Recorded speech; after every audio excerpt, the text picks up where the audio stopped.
The Bridge Ministry is the largest ministry to the homeless, poor, food insecure, and underserved in Nashville. The Bridge is a large, multi-ethnic, multi-denominational volunteer movement led by a staff of 9 people. I had the opportunity to conduct a fairly lengthy interview with Jennifer Ranson, the COO of the Bridge. I asked Jennifer a series of around a dozen questions. I'll read the question and I'll give her answers. I asked her, how long have you volunteered and or worked for the Bridge? Jennifer volunteered for the Bridge almost 10 years before coming on staff. She was on the board of directors for 5 years, and she has been employed for the last 3.5 years as the Bridge's COO. I asked, what does the Bridge do? Jennifer said, it puts into practice Matthew 25:40, and the king will answer and say to them, assuredly I say to you, inasmuch as you did it to one of the least of these, my brethren, you did it to me. She said, we use the physical life-sustaining resources that a person needs in order to live as bait to preach the gospel and earn the right to continue to preach the gospel. The Bridge operates a 3-phase program. Number 1, Church Under the Bridge. Number 2, Bridge to Kids. And number 3, Bridge to You. Church Under the Bridge is a weekly gathering under the Jefferson Street Bridge on Tuesday nights in downtown Nashville. These gatherings provide 3 main things. 1, a church service. 2, a hot meal. And 3, access to life-sustaining resources like groceries, toiletries, and camping supplies like tents, sleeping bags, blankets, etc. Every week under the Bridge on Tuesdays, many in poverty and homelessness come to hear live worship, the gospel, preaching and teaching, receive food, and receive life-sustaining resources. The second phase, Bridge to Kids, has 2 main aspects to it. First, every Tuesday night at the church service, volunteers put on a church service for the kids of those who are attending. They call it Bridge Kids. Entire Bible curriculums are written to address the unique issues of these kids in extreme poverty and homelessness. Working with their families, they help kids to access the gospel message and have Bibles and ongoing training for discipleship. The second main phase that Bridge to Kids does is fuel bags for tens of thousands of children around Nashville. These fuel bags are filled with fresh and shelf-stable foods. The Bridge delivers the bags to schools directly and also has distribution centers at apartment complexes all throughout the city of Nashville. The final phase of the Bridge is called Bridge to You. This phase creates distribution centers throughout the city to feed and resource entire families with life-sustaining care. Bridge to Kids and Bridge to You partners with the Salvation Army, Open Table, and other nonprofits in Nashville to feed and resource homeless camps and food insecure areas all over the city. Often these other nonprofit ministries will come to the Bridge's warehouse to load up on supplies and then work together to distribute the supplies strategically to the distribution sites that they each run all around the city. The Bridge Ministry is hoping to launch a 4th phase of multiplying satellite locations and warehouses of the Bridge all around the city. They launched their first satellite campus this fall in the town of Chapel Hill.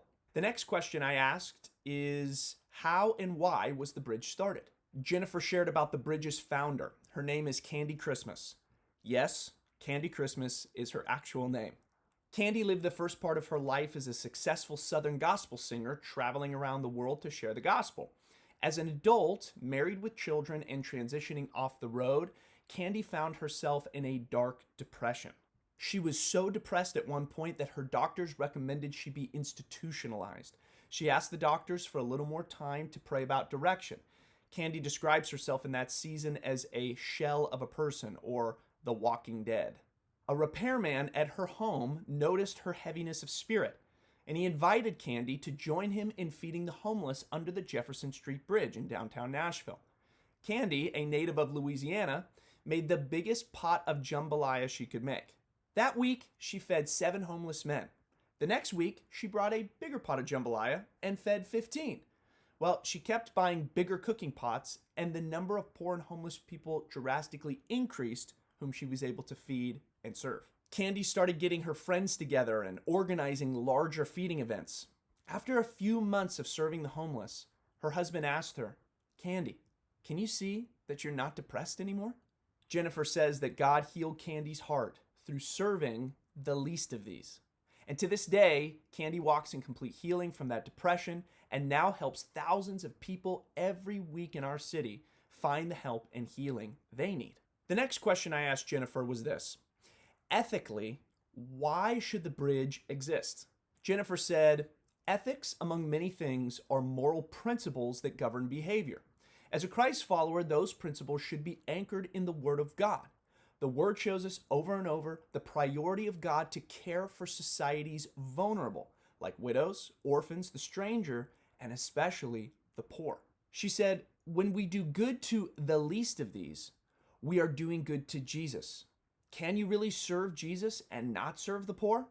Jennifer said, I know for myself, I cannot serve Jesus and not serve the poor. She said, there are so many places where Christ followers do not serve the poor. She says, I'm not doubting their love for Jesus. I'm just wondering if they know how concerned Jesus is with the care of the poor. Many cultures think the poor are to blame for their plight, but Jesus came into our poor situation, whether or not our situation is our doing or the doing of another. Jennifer said that one of the main things that people in poverty need are strong relationships. Many homeless people do not have strong relationships with anyone. Because of this, no one cares for their needs. Jennifer said, if I were ever to experience a financial burden so crushing that I lost my home, I would have to burn through hundreds of relationships before I would be out on the street. Poverty-stricken families often need help developing a strong relational network of mutual care. She said, I can ask dozens of people about parenting advice, financial advice, educational advice. She said, ignorance is compounded when someone does not have the relationships they need to help them on their journey. At the Bridge, they're giving people relationships to build as well as resources to survive. Here's the next question. What is the Bridge's end goal for the people it serves? Jennifer said the paramount goal is introducing Christ to those who don't know him. Everything we do is about laying the foundation to share the gospel. Beyond that, she said the goal is not to give a hand out, but a hand up. The goal is to provide relationships and resources to see a person be transformed in every area of their life. She uses Jeff Soltz as an example, and you can see his video on their website. Jeff Soltz is a man who encountered Christ at the Bridge. Because of this encounter with Christ, he then took steps toward recovery from addiction. He took steps toward reconciliation with his family and re-engaging community. Today, Jeff is a serial entrepreneur, a pastor, and a drug and alcohol addiction coach with the nonprofit Celebrate Recovery. The next question. How has working with the Bridge challenged or affirmed your own personal ethics of caring for the poor and homeless? Jennifer said, I am challenged every week to not see people in groups, but as individuals. She said it can be so easy to think of people as addicts, the homeless, the poor, or whatever other title for a group. The Bridge has challenged me to always look at people as individuals whom Christ came to save and restore. Next question. What should the church learn from the Bridge about ethics? Jennifer said that the Bridge is an application of a particular theology about God.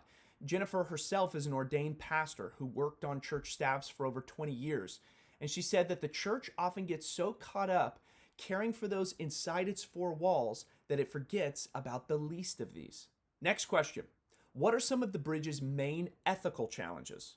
Jennifer said a question that she gets asked a lot is, why are you giving a sleeping bag to someone who will likely sell it to buy drugs and alcohol? Jennifer said she is not responsible for the decisions of those she serves. She is responsible to care for their needs.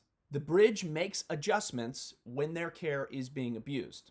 For instance, they'll cut tags off of sleeping bags so that they cannot be returned to the store, or they'll take QR codes from items. At the end of the day, Jennifer says she is responsible not for the actions of others, but her own. She says when she reads the word, it's impossible not to get the poor the gospel and the life-sustaining resources that they need, regardless of how they respond. If you want more information about the Bridge, visit bridgeministry.org.